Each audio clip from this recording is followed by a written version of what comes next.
ఇవాళ 10 సంవత్సరాల Telugu Desam card issue చేయక కుటుంబాలు వేరుపడ్డాయి. కేసీఆర్ రైతు బీమా వచ్చిన తర్వాత భూమిని వాళ్ళు ఏం చేసుకున్నారు అంటే ఇవాళ భార్య పేడ కొంత, భర్త పేడ కొంత, పిల్లల పేడ కొంత చేసుకున్నారు. అంతా చిన్న చిన్న కమతలుగా మారిపోయాయి. కుటుంబాలు వేరుపడ్డాయి కానీ రేషన్ కార్డు మాత్రం వేరుపడలేదు. ఇవాళ ఏమంటున్నారు, ఒకటే కుటుంబంలో రేషన్ కార్డు కనుక ఉంటే అది ఎంత పెద్ద కుటుంబం అయినా కూడా 5 అకౌంట్ల పేరిట 6 అకౌంట్ల పేరిట రుణం ఉన్నప్పటికి కూడా అది 4 లక్షలు 5 లక్షలు ఉన్నప్పటికి కూడా అందరినీ కలిపి మేము ఇచ్చే రుణం మాత్రం 2 లక్షల రూపాయల వరకు మాత్రమే చేస్తాం తప్ప దానికంటే ఎక్కువ చెయ్యము. అంటే ఏం కాబోతుంది, ఈ 2 లక్షల రూపాయల రుణమాఫీ చేయాలంటే కూడా మీరు అందరూ కలిసి ఇంకా ఎంత ఎక్స్ట్రా ఉన్నారో, అది 50,000 ఎక్స్ట్రా ఉన్నారా, 1,00,000 రూపాయలు ఎక్స్ట్రా ఉన్నారా, 4 లక్షలు ఎక్స్ట్రా ఉన్నారా, అదంతా కడితే తప్ప మేము 2 లక్షల రూపాయలు ఇవ్వమన్నట్టు నిబంధన పెట్టి.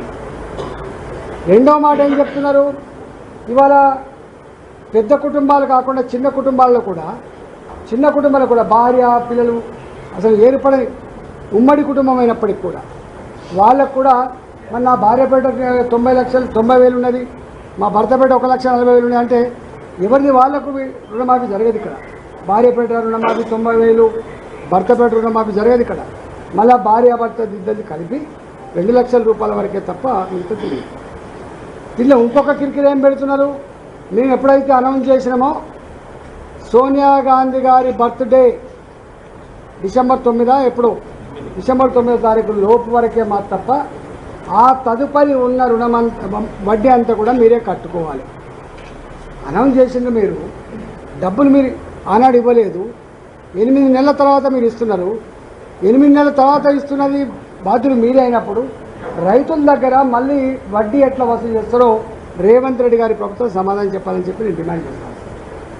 ఇవాళ అసలు కథ ఏంటంటే ఉద్యోగులు, ప్రభుత్వ ఉద్యోగులు, రిటైర్డ్ ఉద్యోగులు లేదా రేషన్ కార్డు లేని వాళ్ళు, ఐటీ రిటర్న్ చేసేవాళ్ళు ఈ మధ్య మీరు చూస్తూ ఉన్నారు. ఇవాళ మీరు కూడా ప్రెస్సులు కూడా ఒక కారు కొనుక్కుందామని పోయినా, మీ అబ్బాయికి ఏదైనా ఫారెన్ పంపాలని రుణం పొందాలని ప్రయత్నం చేసినా, ఏదైనా ఇల్లు రుణం తీసుకోవాలని చెప్పి ప్రయత్నం చేసినా, ఎడ్యుకేషన్ లోన్ తీసుకోవాలని ప్రయత్నం